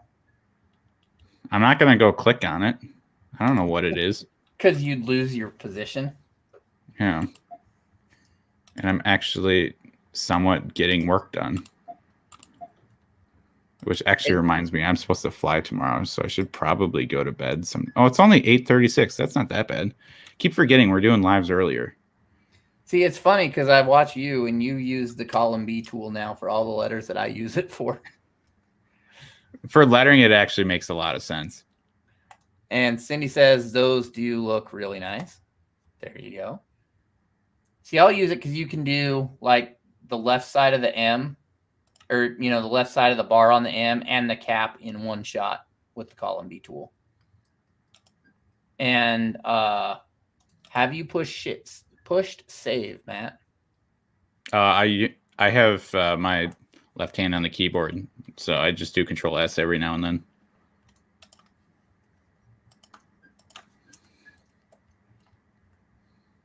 Like I've been doing it after every letter. I've started doing it more because I think you can tell if it has been modified in the tab. Wait, or no, you can't. Never mind. I thought I put a little asterisk by the tab if it wasn't saved. I guess that's Adobe does that. Whatever. It's a them problem. Okay, so let's see. So this is how you would do it, correct? So I go like that, bring it out here. Nope, and then hit enter with those 2 points. And now go up the inside there, and then up to the top there, and then to the right. Nope. Backspace. Now Go to the right from there. Okay. Let me try again. I hit enter instead of back. Okay. Enter, yeah. Enter. And then up. Nope, too far. Just go to follow the art. So to the intersection of the V on the M. Intersection. That doesn't make sense. There. Nope. Here? I'm going to have to share my screen. You're killing me. I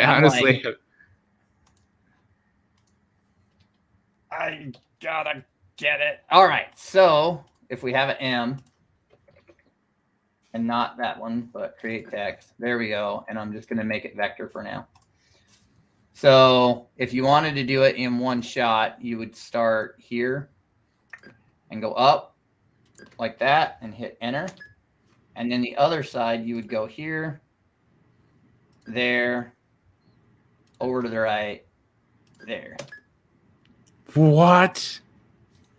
Okay. Let's do this. I'm a pro. Okay, here we go. Now straight over. Such precision. And up and enter. What? Boom. Would you look at that? Okay. And Justin says, mind blown. So Justin says that's Illustrator.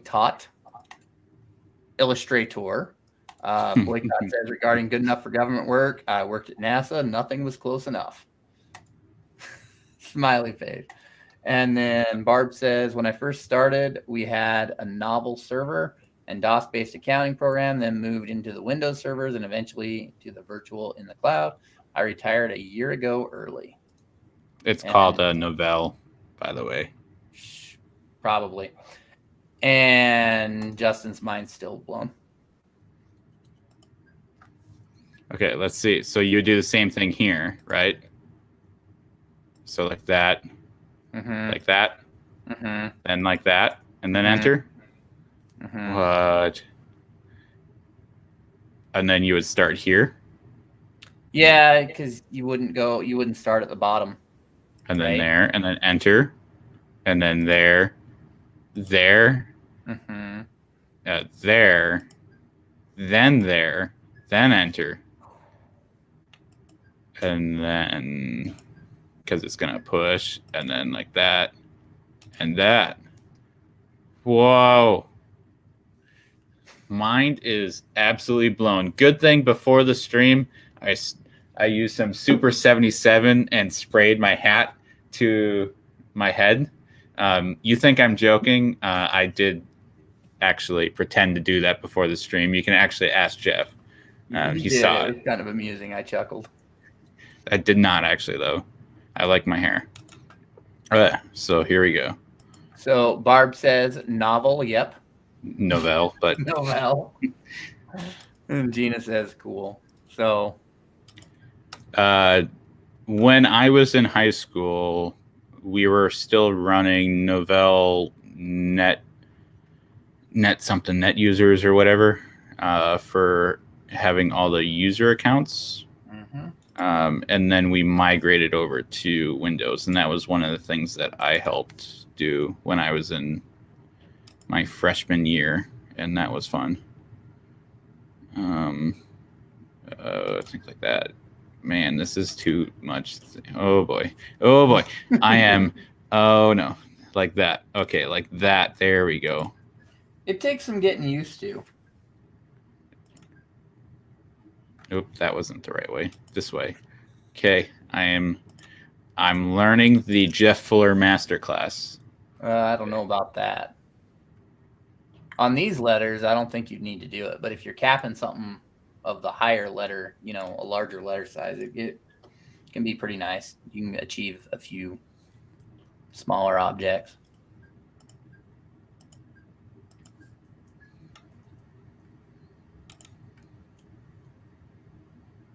And then one thing to note, if there's people still watching, which there are, so thanks for that.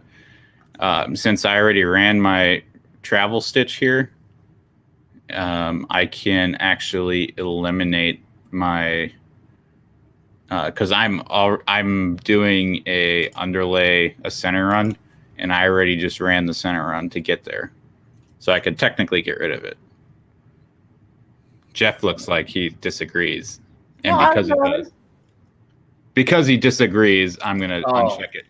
Get rid of all the underlayment. We're building a floor here, no underlayment.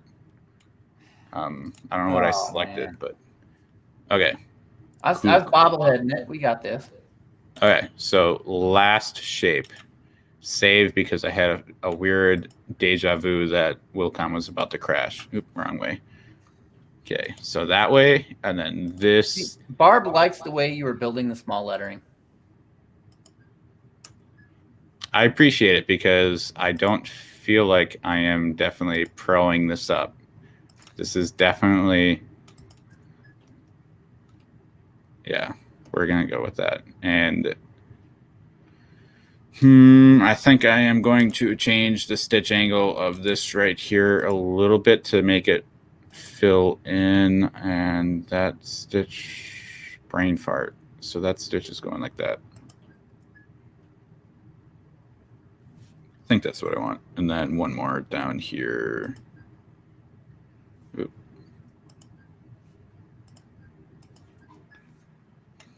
I think that's what I want.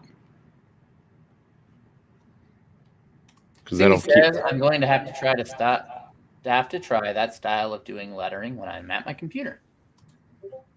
It's definitely different because I definitely would not have done it this way.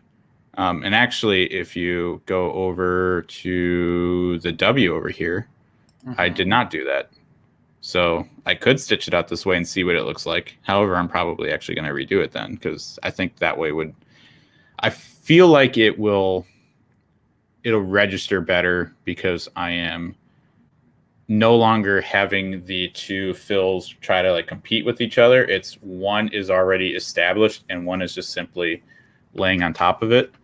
So in that case, I'm actually going to go ahead and redo this one here as well. And we're going to do the exact same thing. So I'm going to start here, go up here.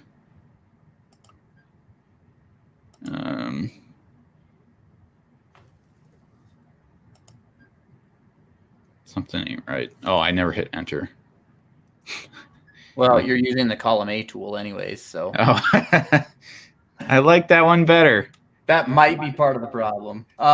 Cindy asked, do you need more spacing inside your A?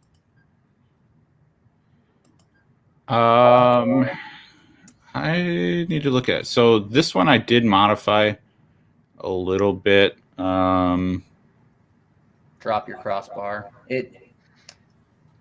Ultimately, it comes down to whether or not the center of where all those needle penetrations are going to fall. You need to have them wider than the width of a needle so that they don't grab the hole of the one opposing it and just tear a massive hole in there. But on a tightly woven twill, it's less of an issue than it would be like on a shirt, I guess. Yeah. And I mean, just a simple little nudge like that can open it up too. So Yep. something very minor. And actually, here I can go ahead and get rid of this underlay as well. Because if I look at this here, I'm going to bring this guy down a little bit. That'll be good. And then, whoop, wrong key. So I'm going to go this one, select that one, then that one. I'm holding control to do multiple, and then this and that. And then what I'm going to come back with H, and then I'm going to tab through and just make sure that my start and stops are correctly mapped so that I don't have any stupid trims. Justin says, I know of a good webinar on text you can watch. Huh, I wonder where that is. And it looks like Jeff has controlled R'd himself again. So we're going to just laugh at...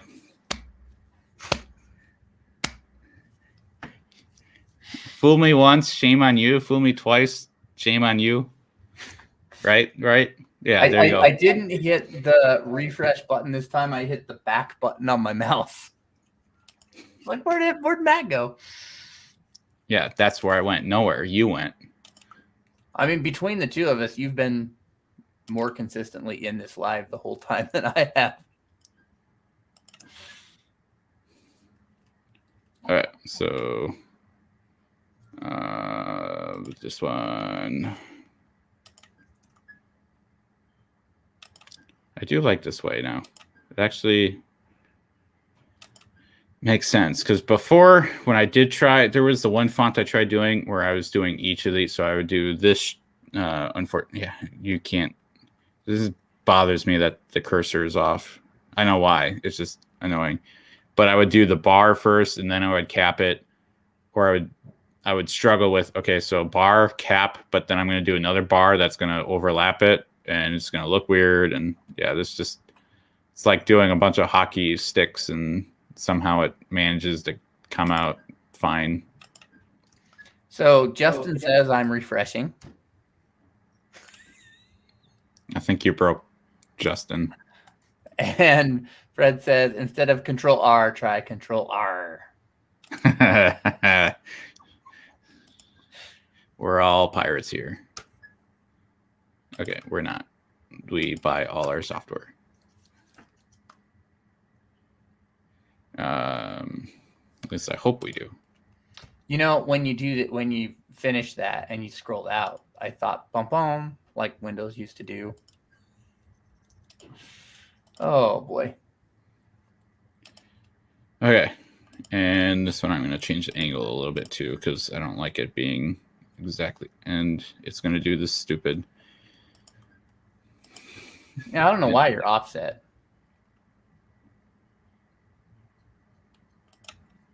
Ta-da!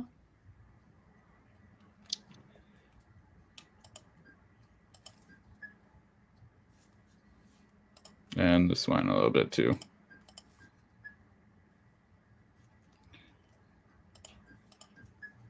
I feel like I could probably just set a stitch angle for all of it, but let's see. Okay, so we're gonna go ahead. Oh, and I gotta do so this one. That. Set the black sequence by select. Dun-dun. That must be too far. Yep. So, because I want it to be connected, I'm just going to nudge it a wee bit. There we go. Perfect. Solution met. Okay. And select all of that. Okay. Now I can come up here and unhide all. Get rid of my artwork, and congratulations, this is the patch.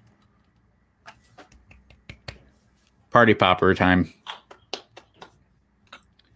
Okay, so I don't know. I'm feeling kind of in the generous mood. Should this design end up on the Discord for the free section? I mean, you could technically, I guess. You do have access to the Discord. Yeah. I don't know. How many people here are on the Discord? I mean, I know pretty much everyone who's been talking is on the Discord. I know I'm on the Discord. I'm on the Discord. Are you on the Discord? I am. This is not like the Dare drug and alcohol, whatever the R&E we're like trying. I don't know. I'm just going to get rid of the skit there because it doesn't make any sense. Yeah, you ruined it. Yeah, I did. But yeah, Discord, it's awesome. It's dope. Expect to see this design on there, which is a big deal because this design, if you go on embroiderydesigns.com, it is a few bucks, and I'm going to put it on there for free. So,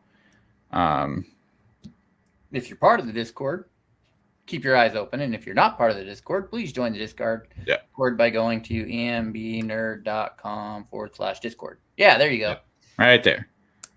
I was reading it in the imaginary part of my head. And while you're in the Discord channel, make sure that you go to general discussion and ask Justin about his tool. But yeah, so obviously the design, it wouldn't really make a whole lot of sense to most people because it's a morale patch, it's a haha patch. But if you want to review it, see this on your own software, yeah, it'll probably end up there. I will probably end up stitching it out before I actually post it, just because I'm going to make sure that I send something that is good, just like any good digitizer would do. Is they should know that the file is going to run fine before they send it to you and waste your time. So, and their time when they have to do an edit again. So, highly agree. Oh, well, we got someone joined because it sends us a message every time someone's joined. So Barb joined. Hello, Barb. Yeah. So, yeah, I guess the Discord is amazing. It's free, costs you nothing, which is what free means.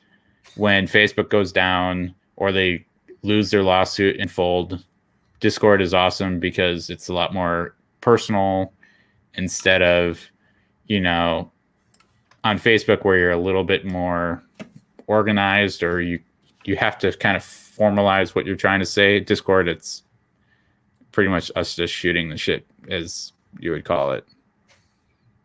But it's fun. There's a lot. It is. The community feels a lot more tight-knit on Discord. So I highly agree. But man, you know how long this live was? Yeah, I do, because I can see the little ticker bar up in the top right left-hand corner. You know what? I think we should just go an extra 6 minutes.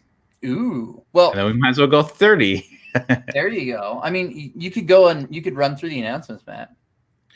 That's a bad idea because I don't really remember that. Okay, so let me think. Okay, so Text Talk webinar came up last Saturday. So if you missed that, good news. You can still sign up for it right here at that link. I highly recommend it. Even though I cheated and I have access to the files prior to the webinar, I will say that the what are they? Not charts, they're diagrams, but like the little, I get whatever. Yeah, the handout has tables that is like, if this, do this, or recommended to do this. And I used that on that patch design that I had you help me with the blending the other day. It wasn't text, but it was a column, a satin column, which is exactly what text is. So it's like, I know if it works for text, it's going to work for a regular satin column because it's the same thing.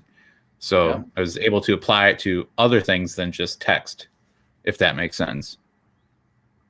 Yep. I hope so. You're just nodding your head like a bobblehead. Yep. I'm a yes man. Okay. So we have that. Obviously, we have the other 3D Puff webinars, which are also very excellent. Underrated, in my opinion. I think that's the good term, right? Underrated. Yeah, overrated would be the bad. Yeah, underrated. Mm-hmm. English is hard. I mean, Justin puts a lot into his classes. When he goes to and does a webinar, he puts a lot into it. So they're, I've paid for classes at like trade shows and online classes that I've gotten significantly less from than what Justin puts into his, and I've paid a lot more than what Justin charges for his. So they're definitely worth it. And for, I don't know. Like, we host the webinars, but we're not making bank off of it either. So it's from an unbiased opinion too. Like, you actually get a lot, and it's not like other webinar hosts were. Yeah. But, and we also got the blending webinars, which are also super awesome, which is, you know what? YOLO. Okay. I got. Every time he says that, I think he's saying the color yellow. Yellow. No, that's what I say when I answer the phone. It is. It is. Where'd it go? Okay, here we go. Oh, it is black screen. That's not good. Oh, no. Done. Okay. I mean, I can see your wrong button. There we go. Okay, cool. I guess I can get rid of it. You know what? Let's leave it. So blending webinar teaches you how to do things like this. And also having a Jeff also does this, but having a Jeff. Yeah. I wish we all had a Jeff. So this is the artwork that I got, and this is actually the patch that I was mentioning for the text talk webinar. Is they have 5 colors here for the background gradient, which who wants to thread, let alone buy these 5 colors? So with blending, this is 3 colors, and it is not down here. I think it's upstairs. It is, regretfully. I could have sworn I had one here. Nope, that's not that one. And I don't know. It's upstairs. I know that for a fact, and I'm not going to go get it because I'm lazy. But I think you have a picture of it on the Discord, don't you? I didn't share it publicly. No. Dun, you know what? I do have a picture of it, so we can. I'll start pulling some comments here. So, Cindy says she's on Discord, but she needs to get her son to show me how to use it. It's just like a group chat. It works really slick. Bevy Jean says, a quick question. I'm not watching this in Discord, but I'm watching this on Facebook. So, yep, that would be correct. And there's the patch Matt has on his phone. Dun, dun, dun. Lazy. And Justin says, Meta, not Facebook. And Cindy thanks everyone for a great lesson tonight. We're happy you liked it. I'm about to fall asleep. I keep dropping my phone. I'm getting pretty close to the time to go to sleep too. And Gina says the class was great with helpful handouts, because I think Gina was in Justin's class. So, but other than that, we've got the Reggies. Yep. So make sure you go and vote. Justin's on there for his Buff Pro tool. I'm on there in something or other. The embroidery nerd's on a couple of things. I'm not. Jerry Lee is on a couple of things too, and of course Adam from this chair next to me, he's on one. So he's been pretty excited about that. He made a patch that on his it was shared in the Discord. It says Reggie nominated 2021. So he's pretty happy that he got nominated for something. So but make sure you go to the Reggies and votes. The votes end on the 9th, right? So 2 more days. So thanks, guys. Cindy says, how much is the class tomorrow night? There's a class tomorrow night? Yeah, you're teaching the class, you remember? No. Surprise. No, I'm actually kind of curious. Is that leaked information? Because I don't know of a class. Yeah, I don't either. Letty says it's probably a joke, but I hope so. We're too tired. Letty says you guys are covering costs only. It's not a moneymaker, but you want to share the knowledge and grow the group and expertise. Absolutely. Justin says, I think there's Jeff's on sale at Walmart. I think it's more of a Dollar General. Yeah, let me know where. And Barb says, great class tonight. Thanks for all the tips. We're glad you liked it. And I think that's all of the announcements, Matt, unless you can think of something else. I'm just going to throw this one up here. For those of you that did see that link or that website I used to figure out your colors, there's the link for it again. If you do have questions with it or feedback, suggestions, in the Discord, there's actually a channel in there where you can post stuff. Yep. And there's some cool stuff coming out with it too. And I actively develop it. So if there's a recommendation that you want, like who was it that asked? Someone asked for Mike. He asked for CMYK color edition. So I was able to get that added to it pretty quick. So unlike other thread converters that do exist out there, it's pretty accurate. And because we're developing it, we can make it have any features you want within reason. So Cindy says, when is Justin's class? Justin's class was last Saturday, the live part of it. And now it's up and available for replay. I didn't say that. That's what I was trying to get to. Yep. And Cindy, I saw Adam's commercial today. He had fun. Me and him have a lot of fun. It can be comical around here. It's pretty rowdy. It is, just a little bit. But I think that's everything we have, right, Matt? Yeah, I don't think we have anything other than the person who won the free embroidery machine. Oh, who's that? Just kidding. And then we hit the end now. Time's up. There we go. This is the 2:02 30 or 40-second show, and it done. There you go. All right. Well, anyways, I guess we'll close it out here. So like I said at the beginning, I'm Matt Enderley with Patchphrase, and that's Jeff Fuller with Fuller Embroidery Works. We're a nerd collection, and hope you learned something of value tonight. So thanks for joining in, and have a great night or morning if you're Frank. There you go. Got to cover all the bases.